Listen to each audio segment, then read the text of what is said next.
Thank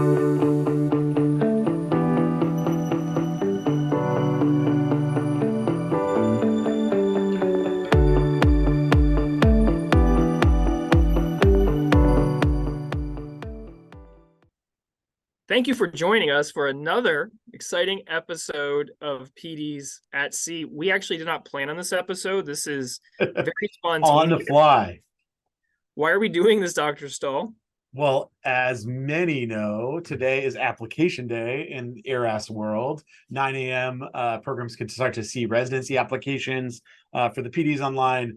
You cannot bulk print until 3 p.m., which is a source of utter frustration for me. But applications are open and the text messages are flying. And we wanted to get first impressions on how you think you did this year. So, Dr. Stahl, can we discuss how many signals we got? What do you think is fair game here? I think I have no problem. I think that data will come out eventually. And what I'm surprised at, and I wonder if you are, is we got about 3 times as many signals as last year, and that makes sense because applicants had 3 times as many signals to give. So, like, I think in many ways it was right in line with what we expected. I think one of the cool things is that applications were down, which hopefully means that some candidates took our advice and said, I'm going to be really thoughtful about where I put my signals, and I'm going to apply to programs that I signal, and I'm not going to shotgun apply to 80 places. That is interesting. So my peaked around 2,000 applications. It dropped a little bit last year, very little bit. And this year, I'm down to about 1,500. So yeah, that's awesome. So it is impacting. So I have about 1,500. I think I can say a little bit over a third of those are signals. I'm trying to have a debate within myself. How high yield is it going to be for me to spend any considerable amount of time reviewing the applications that don't come with a signal? How are you going to approach that? Yeah, we were having the same conversation. We got about 1,700, just under 1,700 applications, and about a third signaled. And that's down from, at the end of the last season, we were at 2,200. So when I say that it's good news that we got last applications, I don't want anybody to think we're being flippant. We think that this means that applicants are applying to programs that they really want to be at, as opposed to applying to all the programs. And that we think is better for everyone, because it means that we can spend more time reviewing applications of people who want to be here and are likely to come here. And then you can spend the time up front that you guys have already done, going to open houses and figuring out where you want to be. And so to answer your question, I don't think we're going to look very closely at applications that didn't signal us as a program signal. I think I did run the numbers on our geographic signal, non-program signal, and our geographic no preference non-program signal. So we got about another third of the applicants preferenced our region, but not our program. And then a very small number, about 140 preference, no geographic, like I'll be anywhere, but didn't program signal us. I heard some information, and I think you're probably more up to date on the facts than I am. Last year, if you read no preference as a program director, it could have indicated that they actually had preferences, none of which included your geographic region. Right. I've heard a rumor that's changed. I think you probably know better than I do.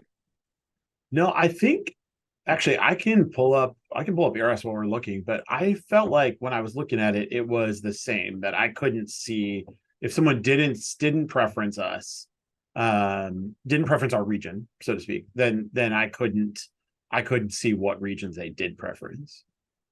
Okay. Let me see if I can find.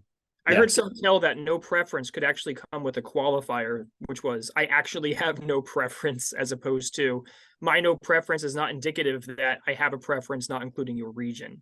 Got it. Yes, you do have the applicants did have the option to say I have no preference, which means like I will go anywhere, and I can see that, and I can see people who signaled our geographic region, which is East, North, Central, which is super unhelpful, but is basically Illinois, Indiana, Michigan, Ohio, Wisconsin. But outside of those two, I just see blank. So if somebody was like, hey, I'm East Coast, I am, New England, New York, and Mid-Atlantic, like I just see blank in that segment. But I don't see, but if they preferenced no preference, I see that separately.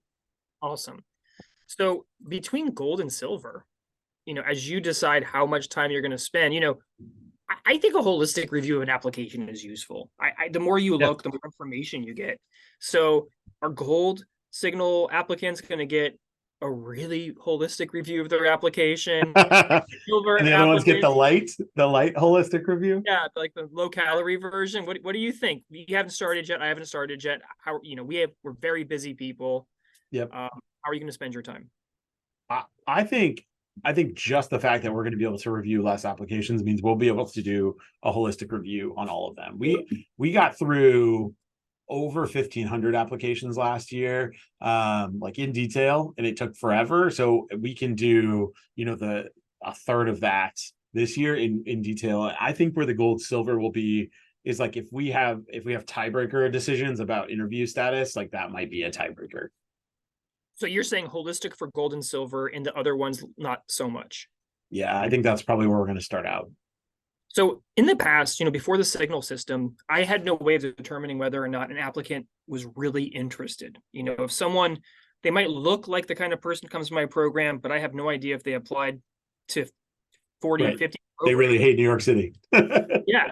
So my strategy was I had a pretty good spidey sense about which applicants I felt were really interested, so I could send out my first wave of applications. And then I would do rolling opening of applications and rolling invites. And the way that I found out whether or not they were really interested was they emailed me. And that was helpful. Last year, what I found was that we had more people emailing me, and I think because of the signals afterwards, and it made me less confident in the sincerity of those emails. Yeah. So I'm gonna give you a hypothetical. It's mid-December, and you get an email from an applicant, no signal. Let's say they two versions. Let's say they had applied to you. Your application is sitting in Eris for you right now. They email you and said, you know what? I knew nothing about your program. I'm hearing all of these great things. I particularly like the opportunity to see everything within one campus and in his freestanding children's hospital. Yeah. I know I didn't signal you, but I would have if I had the chance earlier on, if I know what I know now. Is that person now going to appear to you like someone who really has signaled? Will you consider their application? Will you find it to be sincere? I think it's going to be. I probably will try to look at their application if I can. I think it is unlikely that that's going to really move them from didn't have a holistic review to offering an interview. I won't say like no entirely, but I found the same last year with 5 signals, and with 5 signals it felt a little bit more like maybe I was their number 6. Maybe I'm being wishful there, but maybe I was their number 6. Now it's like, well, hey Brian, you were my number 16, like and maybe now you've moved up, you're actually number 12. I wish I could have changed my mind. I think that's a harder bet to say, hey, does this person really want to be in the program? It's not. And again, like I don't want to discount how hard this is for candidates to try to figure out information about the program, to figure out where they're competitive. I think there was a lot of effort to advise candidates this year, but a lot of unknown. And so I know there's a ton of anxiety today. We want you all to be successful. I think I speak for Brian and I when that comes, but I don't know that those emails are really going to change minds. What do you think?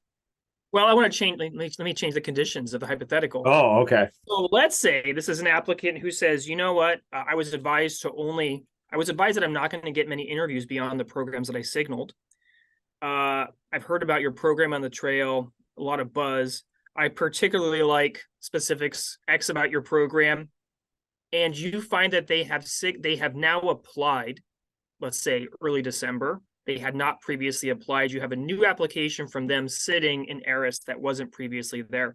Does that impact your sense of their sincerity? Ooh. Yeah. That's a good one.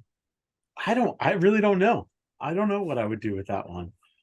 I think I probably would still treat it as I'm their number 16 and then try and work backward from there. So if I'm their number 16, what does that mean? And what does that mean relative to the other people who I was in their top 15 who are signaling me? Because going back to your original point about like thinking you could figure out who wants to be in New York City, I think that when I took over the program here, one of the changes that I made was to try to look more broadly geographically and say, hey, I'm not from Ohio. I never thought I would live in Ohio, and now I live in Columbus. I probably can justify why someone from San Francisco might want to move here if the conditions were right. And so, but I don't know if I wasn't even in their top 15, if I can make that same leap. I gotta say, with that shirt, you look like you're from Ohio. I'm fully integrated. Well, I mean, I have to be honest, in years past, I did have people who very sincerely, now, whether or not I would have been in their top 15 at the start of the year, I did have people who very sincerely stumbled upon my program, heard some buzz. This is the only downside that I can really identify with the signaling system. I actually did give one applicant the advice, you're not going to get much response after the programs you signal. I think Yeah. you're wasting money. You might even be better off just applying to the 15 programs you're going to signal. If you hear about a program, it might actually make you look more sincere if you then ante up the money, pay, and apply later to add it, saying I heard something. Yeah. I could be wrong. I don't know how that's going to be received. I think I would receive that better because last year those emails just came pouring in, and I think people were Yeah. At not one getting. point, I got like almost 50 emails in a day from candidates, and it's not like I just can't. There's no possible way to answer them all, and there's no possible way to reread all those applications. It's unfortunate because I know it comes from a good place of like wanting to be in the profession and all of those things. It's just like a tough situation.